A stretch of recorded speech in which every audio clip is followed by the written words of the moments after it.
Hello students, in today's lecture we will continue our discussion of pathologies associated with the endocrine system. Our next pathology will be diabetes insipidus. However, before discussing the endocrinological basis for diabetes insipidus, I would like to give you a basic understanding of the differences between diabetes mellitus and diabetes insipidus. And so let's do that in today's lecture.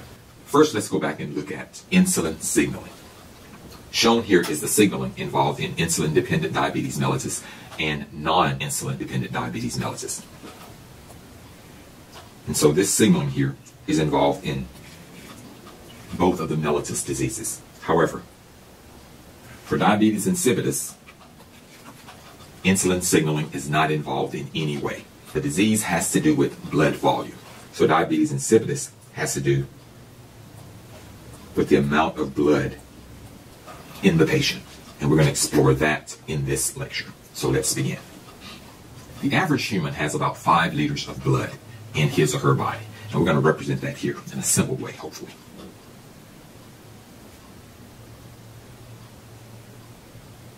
Shown here, we've represented 5 liters of blood. This is the typical volume of blood in the average human. In a normal fasting state, the blood will contain less than 5 grams of glucose. Let's indicate that here. And so this is the situation that occurs during normal fasting state for a healthy individual. There's going to be less than 5 grams of glucose within the 5 liters of blood.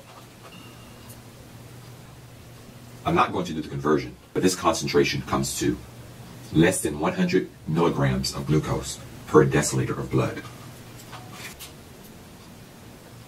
And this can be abbreviated. And this is the situation we have in a normal fasting state in a healthy adult. Let's next look at what happens with diabetes mellitus. So I'm going to copy this one and then we'll make the changes.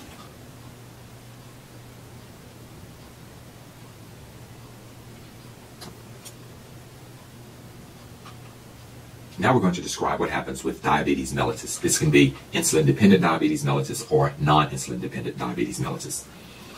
The hallmark of this situation is that the amount of glucose in the blood increases. So let's indicate that here.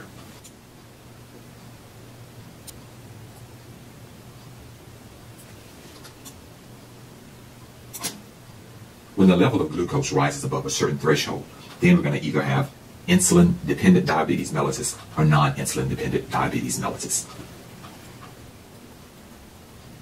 In order to be classified as either insulin-dependent diabetes mellitus or non-insulin dependent diabetes mellitus, the amount of glucose in 5 liters of blood would need to exceed 6.25 grams. So we're going to indicate that here.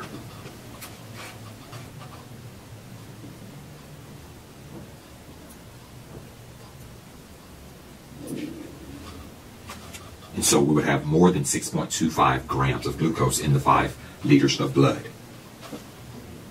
And this conversion would give us more than 125 milligrams per deciliter. So we're going to indicate that here.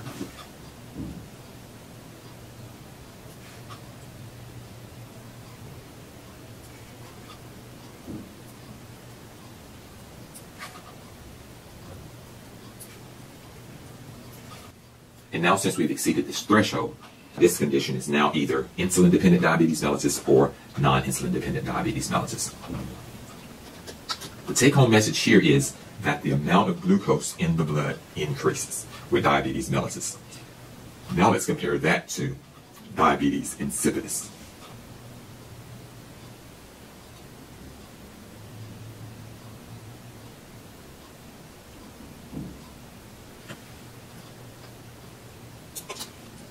Our next condition is going to be diabetes insipidus.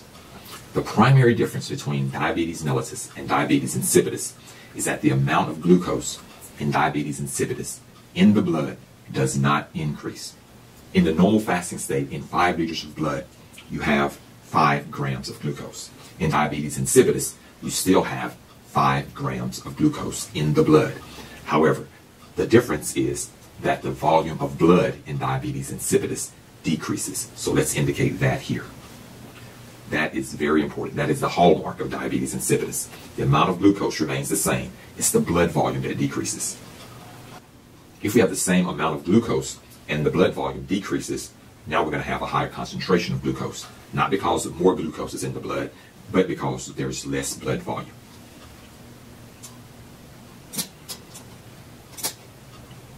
And so this situation is indicative of diabetes insipidus.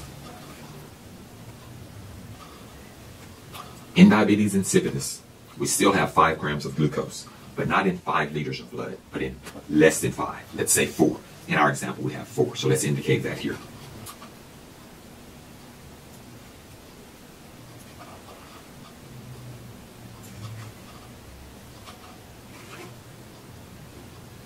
And so we're going to have 5 grams of glucose in 4 liters of blood for our example here. But it can be anything less than 4. That's the point here.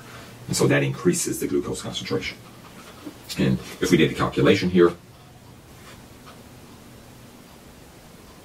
our concentration would be more than 125 milligrams of glucose in a deciliter of blood. And that would be abbreviated 125 milligrams per deciliter. On the left here, the situation with normal fasting, the glucose concentration of less than 100 milligrams per deciliter of blood. The second one in the middle shows the situation that occurs with either insulin-dependent diabetes mellitus or non-insulin-dependent diabetes mellitus. Our blood glucose concentration is going to be greater than 125 milligrams per deciliter of blood. This one is because the amount of glucose in the blood increased. In our third example here, this shows the situation that occurs with diabetes insipidus. Diabetes insipidus occurs because the volume of blood decreases, not because the amount of glucose increases. And remember, diabetes insipidus has nothing to do with the insulin signaling mechanism. Before we complete this mini lecture, I want to indicate the 4 types of diabetes insipidus and which ones we'll be looking at in the next lecture. There are 4 types of diabetes insipidus. There's central diabetes insipidus, which involves problems with either the hypothalamus or the pituitary gland. There's nephrogenic diabetes insipidus, which involves a problem with the kidneys and their utilization of the hormone. There's dipsogenic diabetes insipidus, where the problem is still in the hypothalamus, but it's with the thirst mechanism. A person feels that as if he's more thirsty than normal. And so these individuals will drink lots of water. They're going to urinate a lot. And because they urinate so much, they decrease their blood volume, and they're going to have diabetes insipidus. And the last one is going to be gestational diabetes insipidus, which really only occurs during pregnancy. So let's list these 4 types of diabetes insipidus.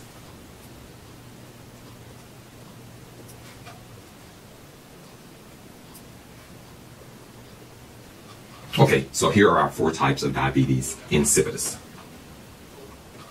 However, only 2 of these will involve hormones that we've discussed. And that's going to be central diabetes insipidus, which involves the hypothalamus or the pituitary, and nephrogenic diabetes insipidus, which involves the kidneys and its utilization of the hormone involved. So I'm going to highlight these 2.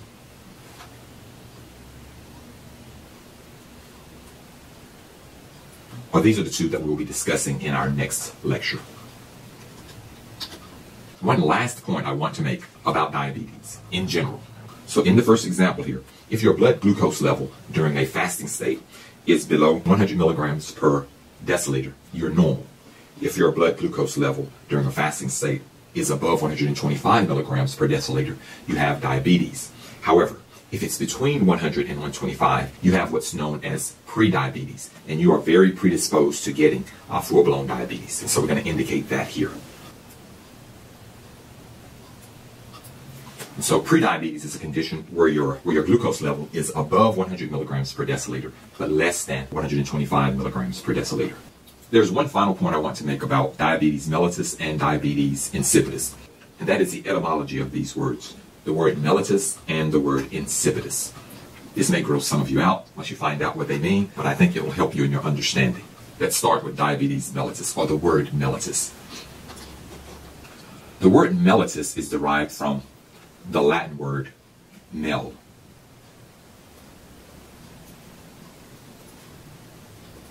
And this means honey. What physicians found out early is that the urine of people who had diabetes would attract flies, and so they discovered that this urine was sweet. And also, early in medicine, there were no tests to determine if the urine was sweet or had glucose in it. So the physicians would taste the urine, and if it tasted like honey, they knew, or if it tasted sweet, they knew that these people had diabetes. And so the word Mell means honey, or sweet urine. The other word is insipidus.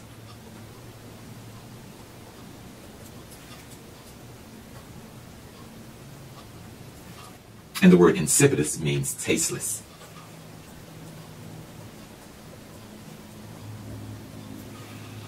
Now, for people who have diabetes insipidus, the problem is that they're producing lots of urine, but there's no glucose in the urine. It's just a large volume of urine is being excreted.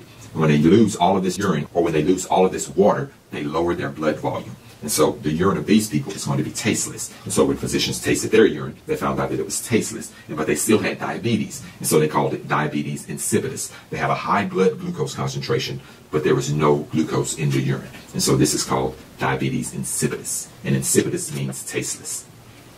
And so this is the etymology of these two words. Mell means honey, and insipidus means tasteless. So this concludes our explanation of diabetes mellitus versus diabetes insipidus. And this also concludes this lecture. Hope that you learned a lot.